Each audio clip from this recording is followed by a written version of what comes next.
महासिद्धिभ्या। जय आदि ब्रह्मा ऋषभदेव भगवान की जय। शासन नायक महावीर भगवान की जय। श्रुति ज्ञान महोत्सव की जय। परम पूज्य चारित्र चक्रवर्ती 108 आचार्य श्री शांति सागर महाराज की जय। परम पूज्य चारित्र चूड़ामणि आचार्य श्री वीर सागर महाराज की जय। परम पूज्य चारित्र चंद्रिका गणिनी प्रमुखारिका शिरोमणि श्री ज्ञानमती माता जी की जय। भव्यात्माओं, शुद्ध ज्ञान महोत्सव का कार्यक्रम प्रारंभ कर रहे हैं। आज इस महोत्सव का 23वां दिन है। जैन समाज की सर्वोच्च साध्वी सर्व प्राचीन दीक्षित गणी प्रमुख श्री ज्ञानमती माता के 73वें संयम दिवस शरद पूर्णिमा 17 अक्टूबर 2024 को पूज्य माता का 73वां संयम दिवस आ रहा है। उसी संयम दिवस के उपलक्ष्य में 73 दिवसीय शुद्ध ज्ञान महोत्सव आयोजित किया गया है। 6 अगस्त से निरंतर ये महोत्सव शुद्ध ज्ञान की आराधना के रूप में चल रहा है और शुद्ध ज्ञान की देवी के रूप में पूज्य गणी ज्ञानमती माता भी हमारे बीच में विराजमान होती हैं। जब उनकी जुबानी हम उन्हीं के ग्रंथों की कहानी सुनते हैं, आज भी पूज्य माता के मुखारविंद से हम श्रवण करेंगे। और उससे पहले अब हम शुद्ध ज्ञान के मंत्रों में से आज 23वें मंत्र का यानी 11 अंग और 14 पूर्व रूप शुद्ध ज्ञान के मंत्रों को हमने प्रारंभ में लिया है। 11 अंग के नाम और उसकी आराधना संपूर्ण हुई है। 14 पूर्व में से आज 12वां पूर्व प्राणावाय पूर्व का नंबर है। 23वें दिन की ये 23वीं जाप और 12वें पूर्व की जाप है। इसकी आराधना करें। जो भी चीज़ आपने मंत्रित करने के लिए रखा हो उसे मंत्रित करके उपयोग में लें। स्मरण शक्ति बढ़ेगी और ज्ञान का विकास होगा। जय लो श्रुति ज्ञान महोत्सव की जय।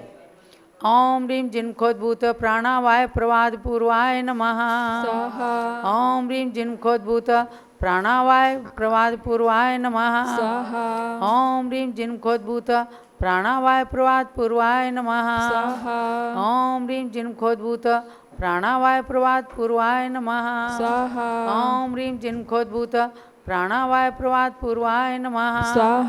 ओम ह्रीं जिनखोद्भूत प्राणावाय प्रवाद पूर्वाय नमः।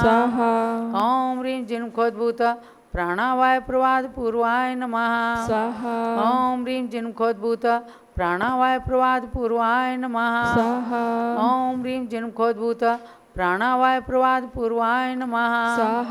ओम ह्रीं जिनखोद्भूत प्राणावाय प्रवाद पूर्वाय नमः। ओम ह्रीं जिनखोद्भूत प्राणावाय प्रवाद पूर्वाय नमः। देखो नहीं है। हाँ। ओम ह्रीं जिनखोद्भूत प्राणावाय प्रवाद पूर्वाय नमः। ओम ह्रीं जिनखोद्भूत प्राणावाय प्रवाद पूर्वाय नमः। ओम ह्रीं जिनखोद्भूत प्राणावाय प्रवाद पूर्वाय नमः। ओम ह्रीं जिनखोद्भूत प्राणावाय प्रवाद पूर्वाय नमः। ओम ह्रीं जिनखोद्भूत प्राणावाय प्रवाद पूर्वाय नमः। ओम ह्रीं जिनखोद्भूत प्राणावाय प्रवाद पूर्वाय नमः। ओम ह्रीं जिनखोद्भूत प्राणावाय प्रवाद पूर्वाय नमः। ओम ह्रीं जिनखोद्भूत प्राणावाय प्रवाद पूर्वाय नमः। कहाँ रखा है? आवाज़ क्लियर नहीं है। बोल देखो कहाँ। ओम ह्रीं जिनखोद्भूत प्राणावाय प्रवाद पूर्वाय नमः। ओम ह्रीं जिनखोद्भूत प्राणावाय प्रवाद पूर्वाय नमः। ओम ह्रीं जिनखोद्भूत प्राणावाय प्रवाद पूर्वाय नमः। ओम ह्रीं जिनखोद्भूत प्राणावाय प्रवाद पूर्वाय नमः। ओम ह्रीं जिनखोद्भूत प्राणावाय प्रवाद पूर्वाय नमः। ओम ह्रीं जिनखोद्भूत प्राणावाय प्रवाद पूर्वाय नमः। सम्यक दर्शन सम्यक ज्ञान सम्यक चारित्रेभ्यो नमः। जलो सरस्वती माता की जय। अब पूज्य गणी ज्ञानमती माता के गुणों के मंत्रों में से आज हम 23वें मंत्र का अनुष्ठान करेंगे। हमारे बीच में जितेंद्र जी लोहाड़िया, सपना लोहाड़िया उपस्थित हैं। आज ज्ञात हुआ है कि जितेंद्र जी लोहाड़िया का जो खंडवा मध्य प्रदेश से हैं, इनका आज जन्मदिन है। अच्छे से आपको अर्घ्य चढ़ाने का, पूजा करने का भी लाभ प्राप्त होगा। इसी के साथ डॉक्टर पन्नालाल जी पापड़ीवाल जो पैठण निवासी हैं और 108 फुट बड़ी मूर्ति मांगी तुंगी के महामंत्री रह चुके हैं। वर्तमान में उनके सुपुत्र संजय जी पापड़ीवाल वो उस कमेटी के महामंत्री हैं। तो डॉक्टर पन्नालाल जी पापड़ीवाल का भी आज जन्मदिन है, ऐसा ज्ञात हुआ है। उनके लिए भी बहुत बहुत आशीर्वाद है। जितेंद्र जी लोहाड़िया के लिए भी आशीर्वाद है। और अगर पापड़ीवाल परिवार में से कोई उपस्थित हों तो पन्नालाल जी के हाथों से भी आज अर्घ्य समर्पित करवाएंगे। उनके जन्म दिवस पर मंगल आशीर्वाद है। तो अब चलिएगा, पहले हम पूज्य माता के गुणों के रूप मंत्र का उच्चारण करते हैं। ओम ह्रीं ज्ञानध्यान समन्वितायै नमः। ओम ह्रीं ज्ञानध्यान समन्वितायै नमः। ओम ह्रीं ज्ञानध्यान समन्वितायै नमः। ओम ह्रीं ज्ञानध्यान समन्वितायै नमः। ओम ह्रीं ज्ञानध्यान समन्वितायै नमः। ओम ह्रीं ज्ञानध्यान समन्वितायै नमः। ओम ह्रीं ज्ञान ध्यान समन्वितायै नमः। ओम ह्रीं ज्ञान ध्यान समन्वितायै नमः। ओम ह्रीं ज्ञान ध्यान समन्वितायै नमः। ओम ह्रीं ज्ञान ध्यान समन्वितायै नमः। ओम ह्रीं ज्ञान ध्यान समन्वित गणिनी प्रमुख आरिका शिरोमणि श्री ज्ञानमती मात्रे नमः। जय बोलो ज्ञान ध्यान समन्वित गणिनी प्रमुख श्री ज्ञानमती माता जी की जय। और अब पूज्य माता के पास माइक, वे अपनी जुबानी अपने ग्रंथों की कहानी कुछ बताएं, क्योंकि बहुत ही अनमोल जीवन का सदुपयोग उन्होंने क्षण क्षण पल पल किया है। किस तरह से महान परिश्रम करके और उन्होंने सैकड़ों की संख्या में हमें ग्रंथ को लिख करके प्रदान किया है। आज इंद्रध्वज मंडल विधान के संदर्भ में पूज्य माता जी अपने अनमोल विचार हम सबको प्रदान कर रही हैं। ओम नमः सिद्धेभ्यः। ओम नमः सिद्धेभ्यः। ओम नमः सिद्धेभ्यः। ओम नमः सिद्धेभ्यः। ओम नमः सिद्धेभ्यः। ओम नमः सिद्धेभ्यः। भव्यात्माओं, भगवंतों की भक्ति और उसी से शक्ति मिलती है, उसी से सभी कार्य संपूर्ण होते हैं। ये मेरा अपना अनुभव है और मैंने जीवन में यही पाया है।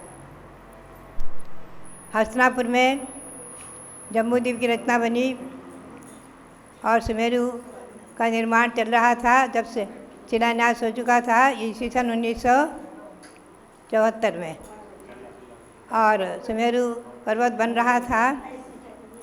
उसी मध्य 3 चातुर्मास तो हमारे ईस्वी सन 1974 के, 75 के और 78 के हस्तिनापुर में जम्बूद्वीप के प्राचीन मंदिर में ही हुए हैं। और बीच में सन 76 का चातुर्मास उधर के अत्यधिक आग्रह से खतौली नाम के ग्राम में, जो वहीं हस्तिनापुर के निकट खतौली ग्राम है, वहाँ हुआ था। और उस समय मैंने चातुर्मास में 4 महीने बराबर मौन धारण किया। केवल 1 घंटे पढ़ाती थी अपने शिष्यों को व्याकरण आदि, और 1 घंटे शाम को थोड़ा सा आशीर्वाद देने के लिए खुला रखती थी। बाकी हर टाइम लिखती रहती थी अपने। रात्रि में थोड़ा बहुत विश्राम करती थी। तो उस समय जो है एक हस्तलिखित संस्कृत में एक विधान हमें प्राप्त हुआ था दिल्ली में, श्री विश्वभूषण योगी के द्वारा रचित, विश्वभूषण योगी के द्वारा रचित संस्कृत विधान लिया था। उसको मैंने देखा तो उसमें देवों के आगमन की एक विधि थी, संक्षिप्त सार रूप में, बहुत संक्षिप्त छोटे छोटे काव्य में। और मध्यलोक के जो 458 अकृत्रिम मंदिर हैं 13 दीप तक उनकी वंदना यानी उनके अर्घ्य थे।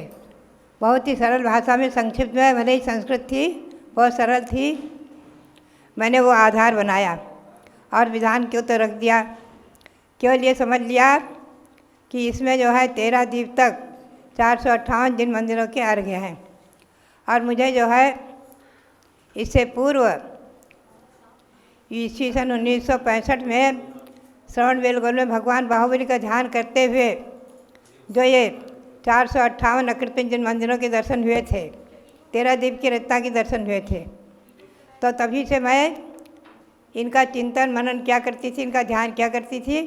और कभी कभी लोगों के आग्रह से सभा में भी लोगों को ध्यान कराती थी। आधा आधा घंटे लोग बैठ जाते थे। आप सुमेरु पर्वत पर चलिए, ध्यान करिए, 16 जिन मंदिर हैं, गजदंत के 4 जिन मंदिर हैं, उन पर चलेंगे अपन, फिर चलेंगे जम्मू ब्रजसाल में वृक्ष। इसी प्रकार से मैं एक एक मंदिरों के दर्शन कराती रहती थी भावों से।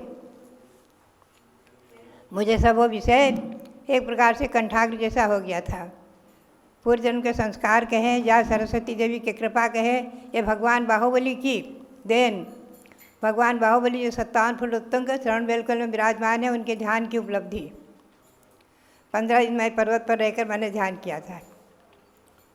तो इसमें मैंने समझ लिया और तिलोपनत्ति, त्रिलोकसार आदि ग्रंथ को सामने रख करके मैंने विधान रचना शुरू की।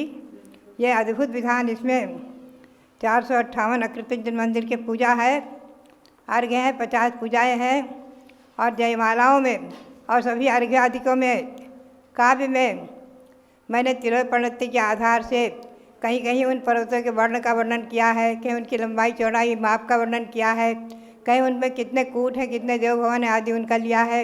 यानी शास्त्रीय आधार से मैंने विस्तार किया है। और जयमालाओं में मुझे स्वयं मैंने अनुभव किया, जब कभी मैं अस्वस्थ होती हूँ तो मैं कहती हूँ मुझे नींद्र की जयमाला सुनाओ, और बहुत अच्छी लगती हैं। उनमें एक एक में एक एक रहस्य भरा हुआ है।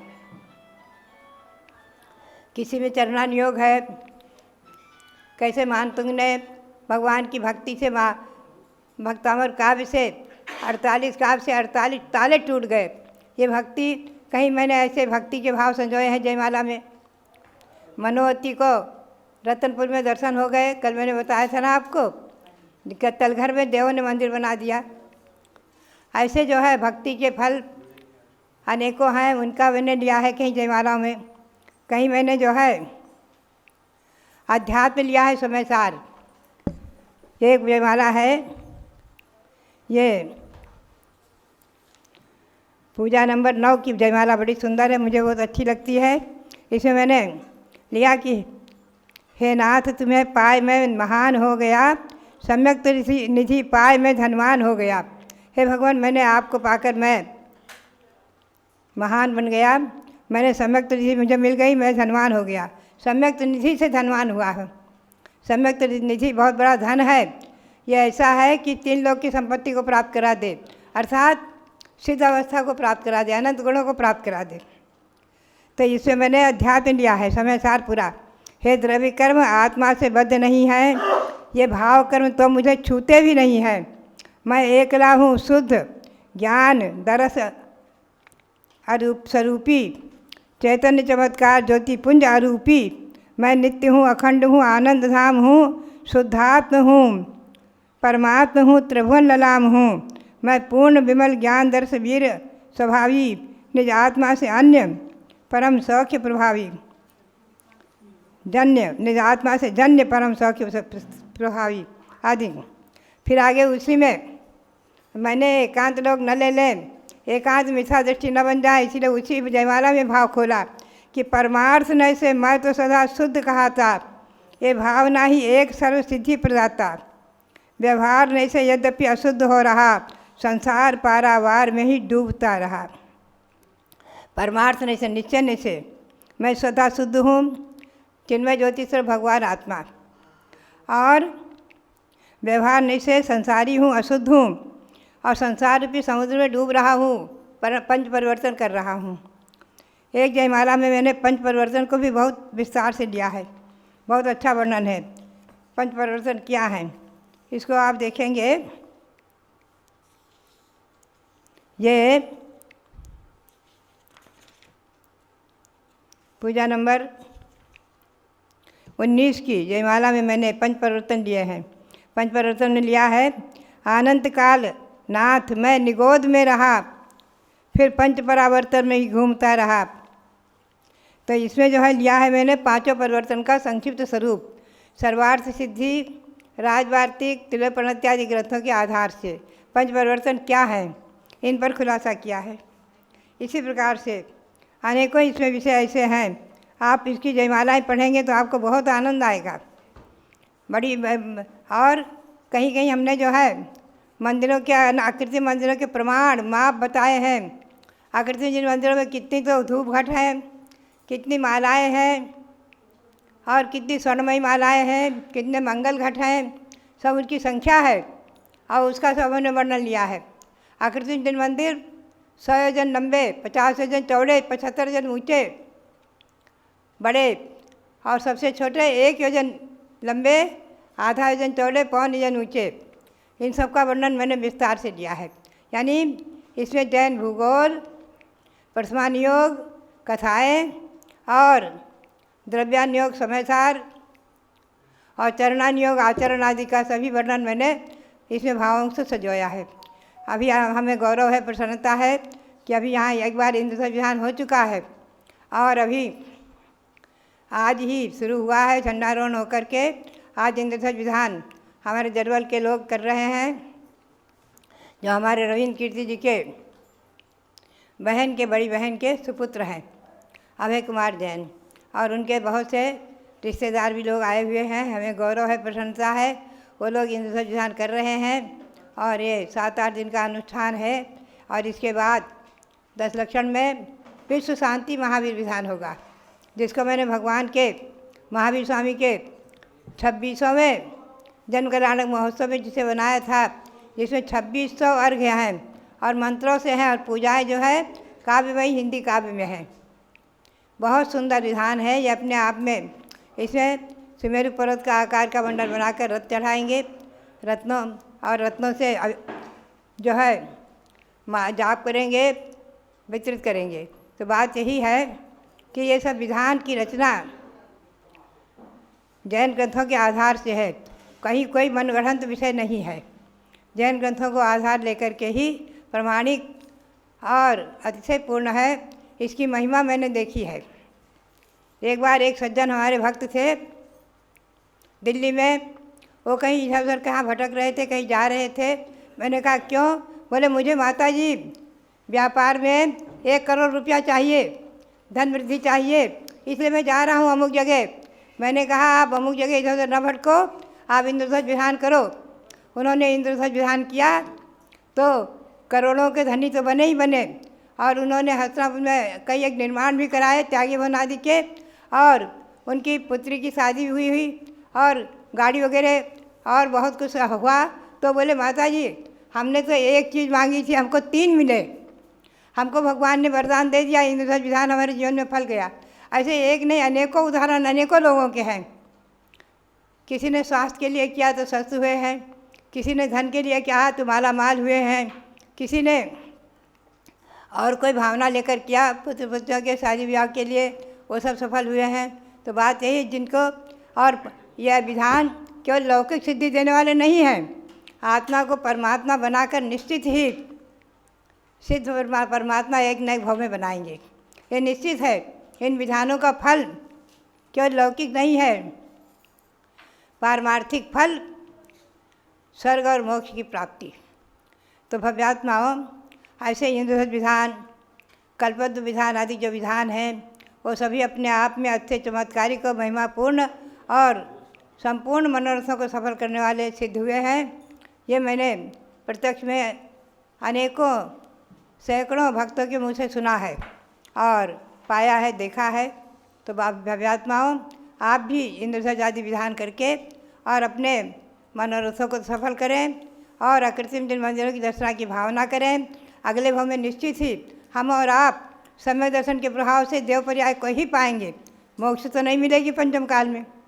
और यहाँ से पुनः आकृतिम जिन मंदिरों की वंदना करेंगे और फिर आकर समयसार में लिखा है, समय सार में लिखा है, सम्यक दृष्टि मर करके नियम से देव होंगे और तत्क्षण ही अवधि ज्ञान से जानकर शिवंदर भगवान का दर्शन करेंगे। विवेक क्षेत्र में जाकर आकृति जिन मंदिरों की वंदना करेंगे, पुनः अपनी आत्मा को परमात्मा बनाएंगे। तीर्थंकर भगवंतों के जीवन परिचय में भी आया है कि भगवान शांतिनाथ ने पूर्व हमें आकृति जिन मंदिरों की वंदना की कराई है आदि बहुत सुंदर वर्णन आते हैं। तो बात यही, ऐसे विधान करने वालों के लिए, कराने वालों के लिए, देखने सुनने पढ़ने वालों के लिए मंगलमय हो। इसी भावना के साथ उन 458 आकृति जिन मंदिर, उनकी प्रतिमाओं को अनंत अनंत बार नमन करते हुए और आप सबके लिए बहुत बहुत मंगल आशीर्वाद, बहुत बहुत मंगल आशीर्वाद। जलो इंद्रध्वज महामंडल विधान की जय। एक काल जयी कृति इंद्रध्वज विधान, जिसके बारे में आपने श्रवण किया, कुल मिलाकर के मध्यलोक के 458 अकृत्रिम चैत्यालयों पर, जिन मंदिरों पर ध्वजा चढ़ाते हुए जो इंद्रगण पूजा करते हैं, उस पूजा का नाम है इंद्रध्वज पूजा। वही विधान पूज्य माता जी ने रचा और महान महिमाशाली, खूब अतिशयकारी, चमत्कारिक विधान सिद्ध हुआ है। ऐसे विधान के बारे में आज पूज्य माता जी आपने स्वयं सुना है। हमने तो अपनी आँखों से ही देखा है कि 22 घंटे मौन रखती थी। खतौली में सन 1976 का चातुर्मास हुआ, पूज्य माता जी 22 घंटे मौन रहती थी। 1 घंटे हम लोगों को पढ़ाती थी और 1 घंटे ही समाज में प्रवचन करती थी।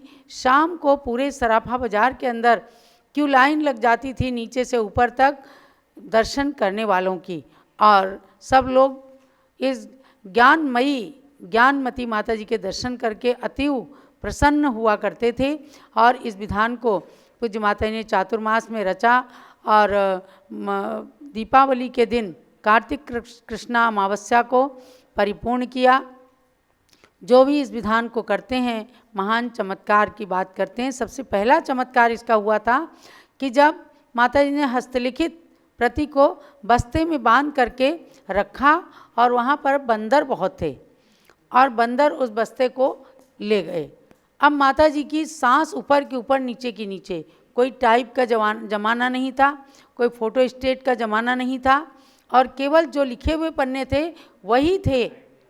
और ऐसा हुआ कि बंदर उठा करके ले गए। हम लोग भी परेशान थे और फिर उसके बाद में एक बहन जी के मन में आया तो उन्होंने बंदर को रोटी डाली थोड़ी दूर छत पर। बंदर उस रोटी की तरफ लपका और उसने बस्ते को फेंक दिया नीचे।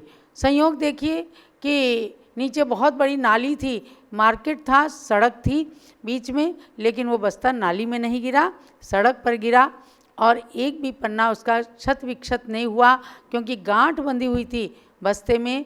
तो जब उस बस्ते को लाकर हमने दिया पूज्य माता के हाथों में, माता जी की सांस में सांस आई और पहला ही चमत्कार वो दिखा था कि बंदर उठा के ले गया, लेकिन उसका एक पन्ना भी खराब नहीं हुआ। तो ऐसे चमत्कारिक इंद्रध्वज विधान को जो लोग करते हैं, अपने जीवन में चमत्कार की अनुभूति करते हैं। अयोध्या में आज से विधान शुरू हुआ है, करने कराने वालों को भी ऐसे चमत्कार का फल जरूर प्राप्त होगा। तो महानुभाव, आपको प्रवचन निर्देशिका का मैं अध्ययन कराती हूँ, तो इसकी परीक्षा है 31 अगस्त को। आप चिंता मत कीजिएगा, सम्यक दर्शन का प्रकरण चल रहा है, जहाँ तक प्रकरण हो जाएगा हम आपकी परीक्षा वहीं तक लेंगे। 3 चैप्टर हैं और 3 चैप्टर में अभी थोड़ा विषय बाकी है। उसको जैसे जैसे हमें समय मिलेगा, हम ये समझते हैं कि इससे भी ज़्यादा महत्वपूर्ण रहता है कि आज हम कुंद आचार्य, अकलंक देव आचार्य, ब्राह्मी सुंदरी चंदनबाला, सती सुलोचना, जिन्होंने 11 अंग का ज्ञान प्राप्त किया, उनके दर्शन नहीं कर पा रहे हैं। और आज उनके पदचिन्हों पर चलने वाली ज्ञानमती माता जी, जिन्होंने तमाम साहित्य लिखा है, तो हम क्यों ना उनके ही मुख से उनकी कृतियों के संदर्भ में जाने। इसलिए मैं उसको बहुत ही महत्वपूर्ण समझती हूँ और शुद्ध ज्ञान महोत्सव की मैं यही सार्थकता समझती हूँ। आप सब लोग एक दूसरे को प्रेरित जरूर करें। क्या साहित्य की कहानी ज्ञानमती माता की जुबानी जो आप सुन रहे हैं ये बहुत अधिक महत्वपूर्ण है। तो इसलिए जितना प्रकरण हमारा हो जाएगा हम उतने की ही परीक्षा लेंगे। 3 चैप्टर में से जो प्रकरण रह जाएगा उसकी परीक्षा आपकी आगे होगी, इसलिए कोई चिंता करने की बात नहीं है। अभी 31 अगस्त को 31 अगस्त को आपको 3:30 बजे तैयार रहना है। जूम चैनल पर आपको परीक्षा देना है और हमने बताया है कि भारत गौरव गणनी ज्ञानमती माता यूट्यूब चैनल पर सारे वीडियो प्रवचन हैं और एनसाइक्लोपीडिया ऑफ जैनिज्म.com में प्रवचन निर्देशिका क्लास के नाम से आप जैसे सर्च करेंगे तो सारे के सारे जो 46-47 प्रवचन इसके ऊपर हुए हैं उनको आप सुन करके उनको रिवीजन कर लें और उसके अनुसार ही परीक्षा होगी। तो उस परीक्षा में आप सबको सम्मिलित होना है। अब हम चलते हैं गुरु भक्ति की ओर और आचार्य त्रय के चरणों में अर्घ चढ़ाकर पूज्य माता की पूजन करेंगे। प्रथमाचार्य शांति सागर के पद में अर्घ्य समर्पण है। वीर सिंधु अरुणेमि सिंधु आचार्य के पद का अर्चन है। गुरु शिव पद साधक कहलाते हैं, इन पद में चंदनामती हम अर्घ्य कथाल सजाते हैं। ओम ह्रीं श्री शांति सागर वीर सागर नेमि सागराचार्य त्रयमुनिन्द्रेभ्यो अनर्वत प्राप्ति अर्घ्यं निरुपामति स्वाहा। हमारी एक बहन जी विश्व शांति महावीर विधान की प्रति जूम चैनल के माध्यम से दिखा रही हैं। ये विधान 10 लक्षण पर्व में होने वाला है। 2600 रत्न चढ़ा करके और इसका मंडल भी बिल्कुल एक अलौकिक होता है। सुमेरु पर्वत का मंडल बनेगा और उसमें रत्न चढ़ाए जाएंगे 2600, क्योंकि भगवान महावीर का 2550वां निर्वाण महोत्सव चल रहा है। इसलिए सबके लिए भी प्रेरणा है कि अगर इसमें 10 लक्षण पर्व में विधान करना चाहते हैं या आगे अष्टानिका पर्व में, क्योंकि दीपावली पर ये पर्व समाप्त हो जाएगा, तो उससे पहले एक बार सबको विश्व शांति महावीर विधान रत्नों को चढ़ा करके ज़रूर अपने समाज के अंदर करना चाहिए, ताकि 2550वां महावीर निर्वाण महोत्सव आपके जीवन में संपूर्ण समाज के लिए सार्थक हो सके। पूजन करो जी श्री गणनी ज्ञानमती माता जी की पूजन करो जी, जिनकी पूजन करने से अज्ञान तिमिर नश जाता है, जिनकी दिव्य देशना से शुभ ज्ञान हृदय बस जाता है, उनके श्री चरणों में आवानन स्थापन करते हैं, सन्निधि करण विधि पूर्वक पुष्पांजलि अर्पित करते हैं। करते हैं पूजन करो जी श्री गणनी ज्ञानमती माता जी की पूजन करो जी। ओम ह्रीं गणनी प्रमुख श्री ज्ञानमती माता अत्र संवत्सराहननम अत्र तिष्ठिठाठ स्थापनम अत्र मम सन्नितो भव षट् सन्निधिकरणम स्थापनम। ज्ञानमती जी नाम तुम्हारा ज्ञान सरित अवगाहन है, तेरी पावन प्रतिभा लख कर मेरा मन भी पावन है।